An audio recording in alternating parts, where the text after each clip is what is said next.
आज हम लोग एक नया टॉपिक देखेंगे जिसका नाम है ट्रिग्नोमेट्री। आगे ये 11th में रहेगा, उसके बाद 12th में रहेगा, और जब हम लोग कॉलेज में जाएंगे तो वहाँ भी इसे हमें पढ़ना पड़ेगा। मैट्रिक का जो बोर्ड एग्जाम होता है उसमें इस चैप्टर से लगभग 30 नंबर के क्वेश्चन पूछे जाते हैं। इसीलिए ट्रिग्नोमेट्री चैप्टर जो है हम लोगों का बहुत ज़्यादा स्ट्रांग होना चाहिए। अतीत से ही इसका प्रयोग खगोल शास्त्री, आकाशीय पिंड जैसे ग्रह, तारे, सूर्य, चांद, इन सब की दूरी ज्ञात करने के लिए करते आ रहे हैं। ट्रिग्नोमेट्री के प्रयोग से हम लोग मीनार की ऊंचाई, किसी पहाड़ी की ऊंचाई, टावर की ऊंचाई आदि आसानी से ज्ञात कर सकते हैं। तो आइए हम लोग स्टार्ट करते हैं ट्रिग्नोमेट्री। ट्रिग्नोमेट्री को हिंदी में त्रिकोणमिति कहते हैं। त्रिकोण और मिति, त्रिकोण और मिति। त्रि मतलब होता है तीन, कोण मतलब कोण, और मिति मतलब मात्रा। अर्थात त्रिकोणमिति जो है तीन शब्दों से मिलकर के बना है। त्रि मतलब तीन, कोण मतलब कोण, और मिति मतलब मापना। इन तीन शब्द से मिलकर के बना है त्रिकोणमिति। और आप लोग जानते हैं तो तीन कोण के बारे में हम किस आकृति में पढ़ते हैं, तो तीन कोणों के बारे में जो है हम लोग त्रिभुज में पढ़ते हैं।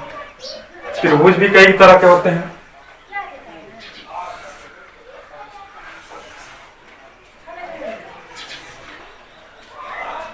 ये एक त्रिभुज हो गया,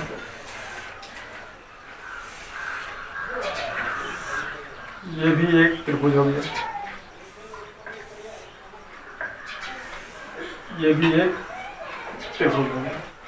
लेकिन ट्रिग्नोमेट्री के अंतर्गत हम लोग एक विशेष प्रकार के त्रिभुज के बारे में पढ़ेंगे जिसे कहते हैं हम लोग समकोण त्रिभुज। समकोण त्रिभुज जिस त्रिभुज का एक कोण जो हो वो 90 डिग्री का हो उसे हम लोग समकोण त्रिभुज कहते हैं। तो इस त्रिभुज में हम देखते हैं इसका ये कोण जो है वो 90 अंश का है, अर्थात ये त्रिभुज जो है वो समकोण त्रिभुज है। तो क्या त्रिकोणमिति का जो सवाल जो है ये सिर्फ समकोण त्रिभुज में ही बनेगा? नहीं, इस त्रिभुज में भी हम इसको बना सकते हैं। जैसे कि मान लें ये त्रिभुज है और यहाँ पर हम लंब डाल दिए, तो यहाँ ये और ये दो समकोण त्रिभुज बन गए। तो इस तरीके से जो है हम लोग इस प्रकार के त्रिभुज का भी सवाल जो है ट्रिग्नोमेट्री के अंतर्गत बना सकते हैं। ये भी हो गया, तो इसमें भी लंब डाल दिए, ये भी दो त्रिभुज हो गया। इस त्रिभुज का जो यदि सवाल आता है तो उसे भी हम ट्रिग्नोमेट्री के आधार पर हल कर सकते हैं।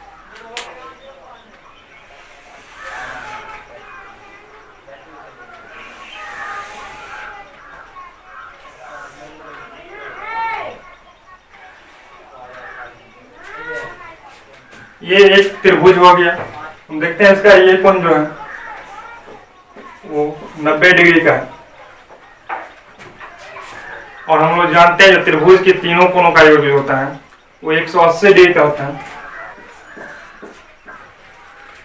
और ये कोण 90 डिग्री का है। तो यदि 180 में से जो हम 90 घटा दिए तो बाकी बचा 90 डिग्री। तो इस त्रिभुज में एक कोण 90 डिग्री का और बाकी जो दो कोण है उनका योग हो गया 90 डिग्री। तो बाकी जो दो कोण है वो 90 डिग्री से कम है। इसमें से हम इस त्रिभुज को मान लिए थीटा। अब ये दोनों कोण मिला करके 90 डिग्री है, तो ये कोण हो गया हमारा थीटा, तो ये कोण हो गया, इसको हम लिख सकते हैं 90 माइनस थीटा।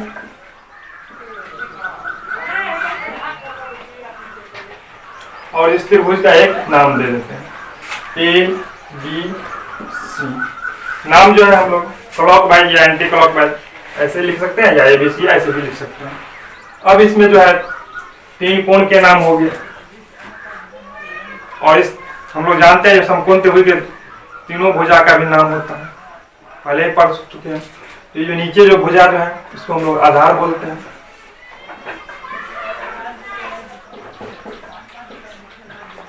पूरा त्रिभुज जो है इस पे आधारित है और ये क्या है, बेस है। और इसको बोलते हैं लंब। और ये जो सबसे बड़ी भुजा जो है इसे कर्ण कहा जाता है। तो इस प्रकार से एक त्रिभुज हो गया जिसके एक कोण हो गया 90 डिग्री, एक कोण थीटा और एक कोण 90 माइनस थीटा। इसके इस भुजा को जिस पे ये त्रिभुज आधारित है इसको बोलते हैं आधार, और इस भुजा को हम लोग बोलते हैं लंब, और ये हो गया कर्ण। जब आप लोग आगे जाएंगे 11th 12th में 10वीं के बाद, वहां पर होता है मैथमेटिक्स जो है आपको इंग्लिश में ही पढ़ना पड़ेगा, तो हम लोग को नाम जो है इंग्लिश में भी जानना जरूरी है। तो आइए हम लोग इस तीनों भुजा का नाम इंग्लिश में लिखते हैं।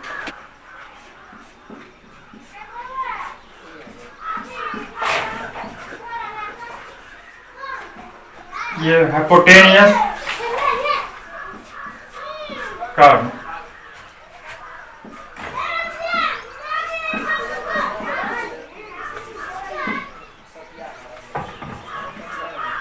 परपेंडिकुलर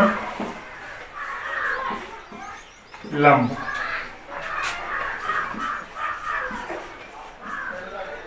बेस आधार। हाइपोटेनियस कर्व, परपेंडिकुलर लंब और बेस आधार। और ये हाइपोटेनियस जो है वो एच से शुरू है, तो इसको हम शॉर्टकट में एच लिखते हैं। परपेंडिकुलर पी से शुरू है, इसीलिए जो है इसे हम पी से सूचित करेंगे, और ये बेस जो है वो बी से शुरुआत है, तो इसे हम लोग बी से सूचित करेंगे। अब समकोण त्रिभुज हो गया, इसके तीन कोण हो गए, इस तीनों कोण का नाम हो गया। इसका एक कोण 90 डिग्री, एक कोण थीटा और एक कोण 90 माइनस थीटा। तीन भुजा हो गई, उसके भी नाम हुए। एक भुजा का नाम आधार, एक का लंब और एक का कर्व। इसके इंग्लिश में भी हम लोगों ने नाम जान लिए। ये हाइपोटेनियस कर्व हो गया, परपेंडिकुलर लंब हो गया और ये बेस आधार हो गया। अब ग्रीक गणितज्ञ हिप्पार्कस ने समकोण त्रिभुज के तीनों भुजा और तीनों कोण में पहली बार संबंध स्थापित किया। जैसे कि हम लोगों के पापा हैं तो हम उनके बेटा हो गए और वो हमारे पापा हो गए। तो एक रिलेशन, हमारे बहन है तो हम उनके भाई हुए और वो हमारी बहन हो गए। इस तरीके से इसमें भी 6 रिलेशन हो गया। अब ये लंब है तो लंब का आधार के साथ एक रिलेशन, तो आधार के अभिलंब के साथ एक रिलेशन, तो 2 हो गया। फिर आधार का कर्ण के साथ एक रिलेशन, तो कर्ण का भी आधार के साथ रिलेशन, तो 2 2 4 हो गया।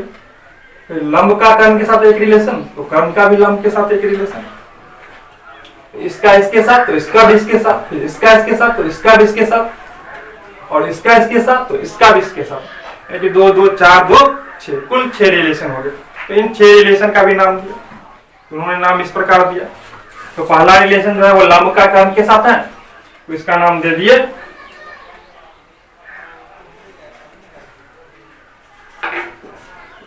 जिया।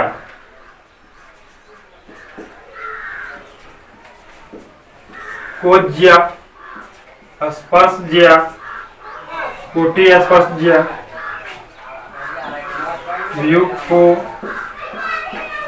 व्यूकोजिया और व्यूजिया। इस तरीके से 6 रिलेशन हो गया और 6 रिलेशन का नाम हो गया।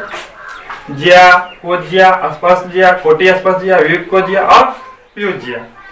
अब क्या क्या इसका जो है एडवांस गुंटर जो है जो इस नाम को इंग्लिश में ट्रांसलेट कर दिया, तो इंग्लिश में इसका नाम रखा गया जिया का साइन, कोजिया का कोसाइन, स्पर्श जिया का टेंजेंट, कोटि स्पर्श जिया का कोटेंजेंट, व्यूकोजिया का सेकेंड,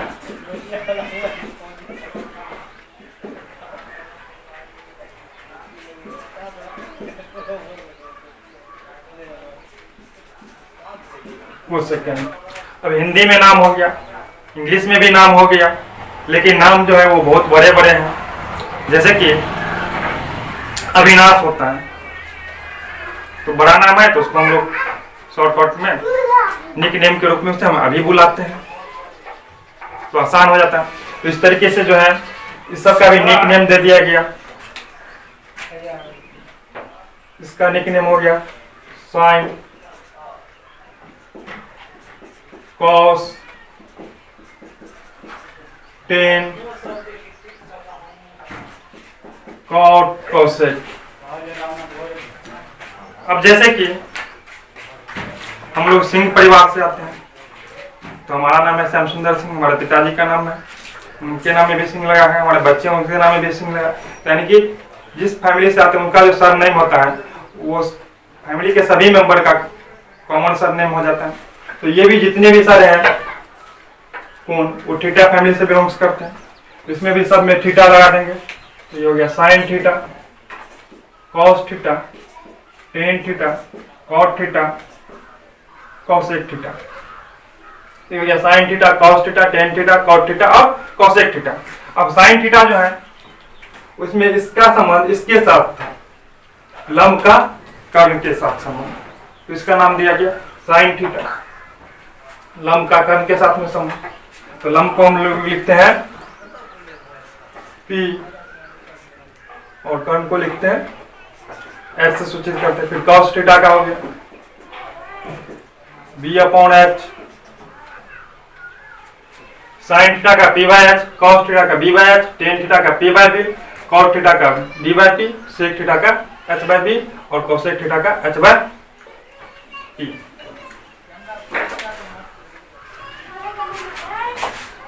अब ज्या है तो ज्या का उल्टा हो गया व्युज्या,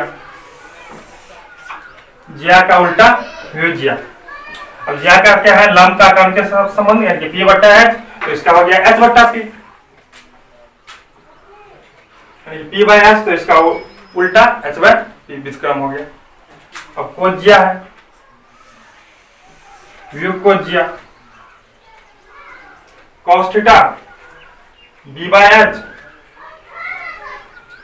तो sec थीटा H/B, इसका इसके साथ संबंध तो इसका भी इसके साथ संबंध। तो कोज्या का व्युकोज्या यानी cos थीटा का sec थीटा और स्पर्शज्या का कोटि स्पर्शज्या, टेन थीटा P/B तो cot theta B/P। Tan theta लंब का आधार के साथ में संबंध, तो cot थीटा आधार का लंब के साथ में संबंध, उल्टा भी। तो इस तरीके से कुल 6 संबंध हो गया। ज्या का उल्टा व्युज्या, कोज्या का व्युकोज्या, स्पर्शज्या का कोटि स्पर्शज्या। नाम जो है वो बहुत बड़े बड़े हैं, इनको याद रखना बहुत ज्यादा मुश्किल होता है। तो हम लोग जो है जब ये सवाल बनाएंगे तो शॉर्ट नेम का ही प्रयोग करेंगे। Sine theta equal to P/H, cos theta equal to B/H और tan theta equal to P/B, cot theta equal to B/P, sec theta equal to H/B, cosec theta equal to H/P। अब हम लोग जो पढ़े समकोण त्रिभुज में 3 कोण हो गया और इनके 3 भुजा हो गया। 3 कोण 3 भुजा, फिर इसका इंग्लिश में नाम याद रखना, फिर हिंदी में नाम याद रखना, फिर हिंदी का इंग्लिश में, फिर उसका निक नेम और फिर उसके फॉर्मूले। तो बहुत बड़ी कहानी हो गई, इतना तो रखना मुश्किल है। और वैसे भी जब हम लोग सवाल सोल्व करेंगे तो सिर्फ इतना का ही प्रयोग करेंगे, तो इतना ज्यादा क्यों रखें। तो जो काम का चीज है उसको रखते हैं और बाकी को मिटा देते हैं। अब बची काम की चीज, साइन थीटा P/H, इसका उल्टा cosec theta H/B, cos theta B/H, इसका उल्टा sec theta H/B, tan theta P/B तो cot थीटा B/P, टेन का उल्टा cot, साइन का cosec, cos का sec और टेन का cot विस्क्रम हो गया।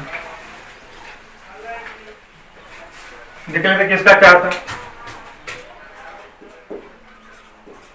साइन थीटा का विस्क्रम हो गया cosec थीटा, cos थीटा का विस्क्रम हो गया sec थीटा और टेन थीटा का विस्क्रम हो गया cot थीटा। साइन का cosec, cos का sec, टेन का cot। अब जो होता है देखते हैं, साइन थीटा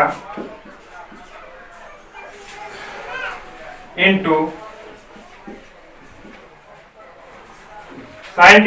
कॉसेक थीटा।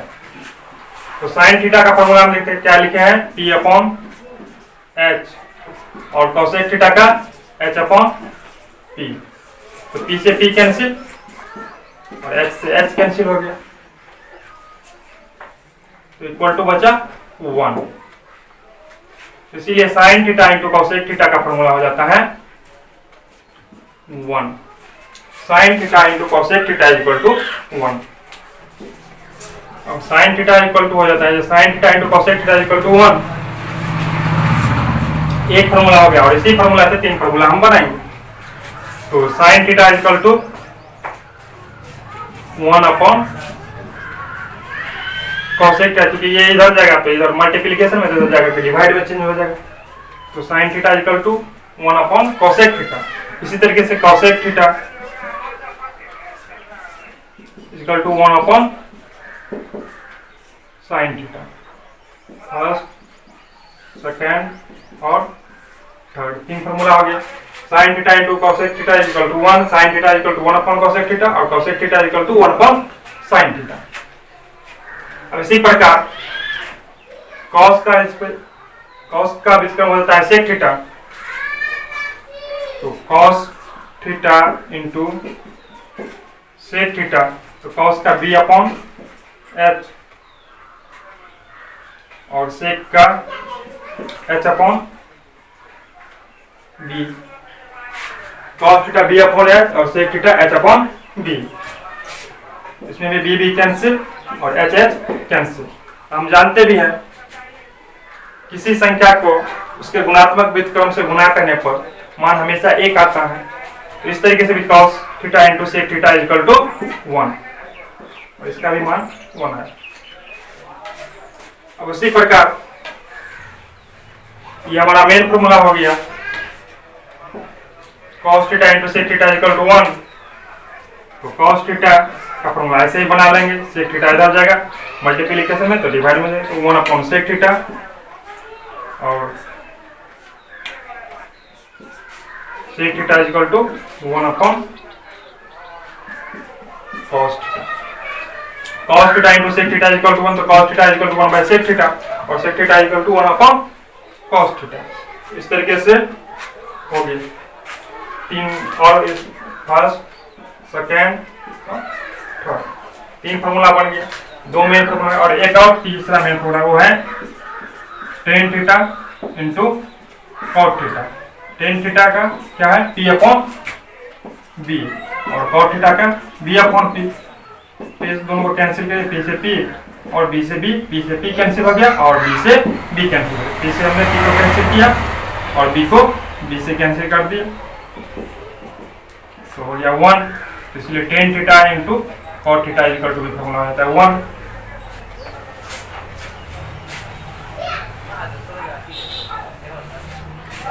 अब इसमें भी 3 फॉर्मूले बन जाएंगे। तीसरा का tan theta equal to 1 upon cot theta, और cot theta equal to 1 upon tan theta.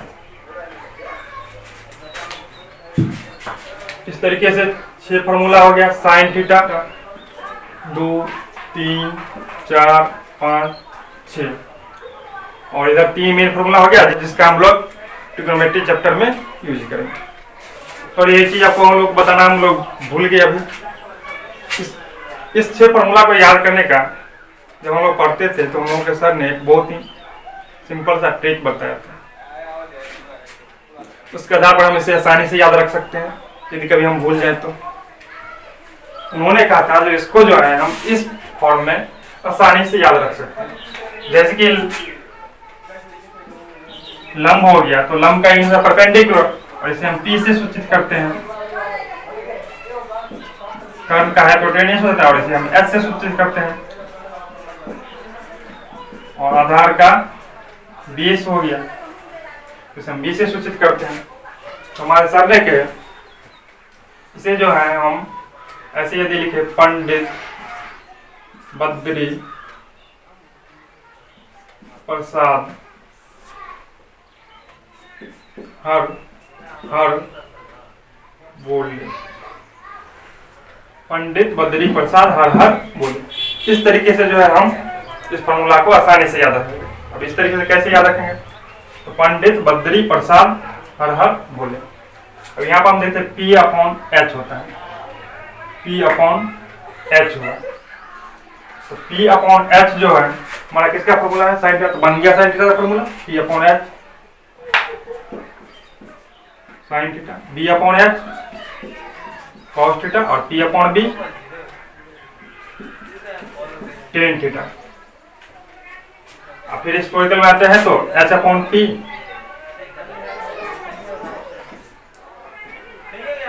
Cosec theta, H upon B sec theta और B upon P cot theta. तो इस तरीके से इसे हम आसानी से याद रख सकते हैं। लेकिन क्या होता है, जब हम एग्जाम में या कभी क्वेश्चन को सोल्व करेंगे और ये तरीका बनाएंगे और इसे फॉर्मूला बनाएंगे, इसमें बहुत ज़्यादा टाइम लगता है। इसीलिए हमने जो है इसको इस तरीके से नहीं याद किया। हमने इसी फॉर्म में याद किया, 3 फॉर्मूला याद किया और उसका उल्टा व्युत्क्रम कर दिया तो हो गया। Sine theta P upon H, cos theta B upon H, tan theta P upon B, cot theta B upon P, sec theta H upon B और cosec theta H upon P। तो हमने इस ट्रिक पे नहीं याद किया।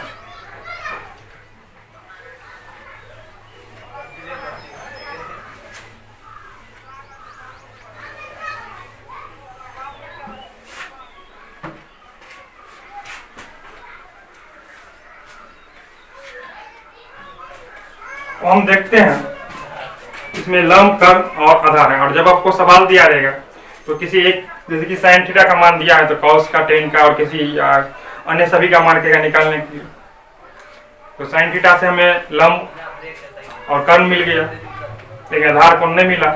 तो इसके लिए जो है हम लोग क्लास 7th में ही पाइथागोरस पर में पढ़े थे, उसको एक बार फिर से हम लोग रिवीजन कर लेते हैं। में हम लोगों ने पढ़ा था पाइथागोरस प्रमेय में जो समकोण त्रिभुज में सबसे बड़ी भुजा जो कर्ण होती है उसका वर्ग अन्य 2 भुजा जो छोटी भुजा है उसके वर्गों के योग के बराबर होता है। यानी कि समकोण त्रिभुज में सबसे बड़ी भुजा कर्ण का वर्ग अन्य 2 भुजा के वर्गों के योग के बराबर है। यानी कि कर्ण स्क्वायर बराबर लंब स्क्वायर जो आधार स्क्वायर। और जब शॉर्ट नॉर्म है तो शॉर्ट में ही लिखते हैं इसको। कर्ण का H square equal to P square plus B square. और इसमें से हम स्क्वायर हटा देंगे H पर से तो ये हो जाएगा root under P square plus B square. तो H का फॉर्मूला हो गया P square plus B square. और इसी से हम बना सकते हैं P equal to H square minus B square, इस पे भी रूट आ जाएगा। और B equal to H square minus P square, ये भी रूट दे दिए। इसके बारे में हम लोग पहले कर्ण स्क्वायर बड़ा लंब स्क्वायर जो आधार स्क्वायर, इसको शॉर्ट में लिखे H स्क्वायर बड़ा equal to P square plus B square. H equal to root under P square plus B square, तो P equal to root under H square minus B square, B equal to root under H square minus P square. अब इसमें एक point जो है जहाँ पे student अक्सर mistake करते हैं और कंफ्यूज हो जाते हैं, जिसको नहीं बना पाते हैं, तो उसको हम लोग जानते हैं। यह है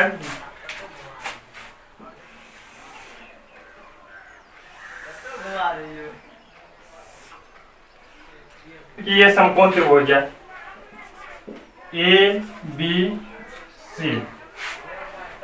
इसमें ये कोण हो गया 90 डिग्री के और इस कोण को हमने मान लिया थीटा, यानी कि ये कोण हमको दिया हुआ है। तो थीटा का जो सामने का कोण होता है सम्मुख भुजा वाला, वो हमेशा लंब होता है।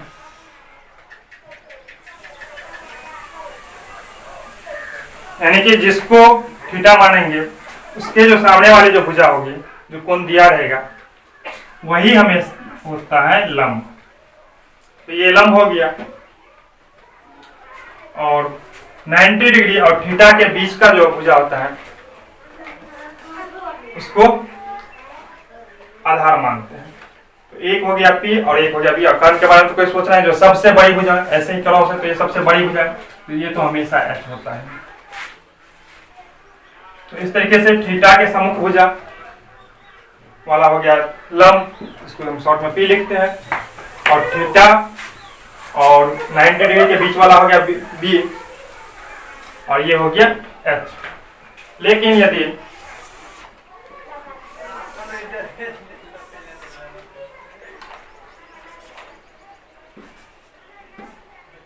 ये कोण 90 डिग्री का, और यदि ये कोण भी तो थीटा हो सकता है, बिल्कुल हो सकता है।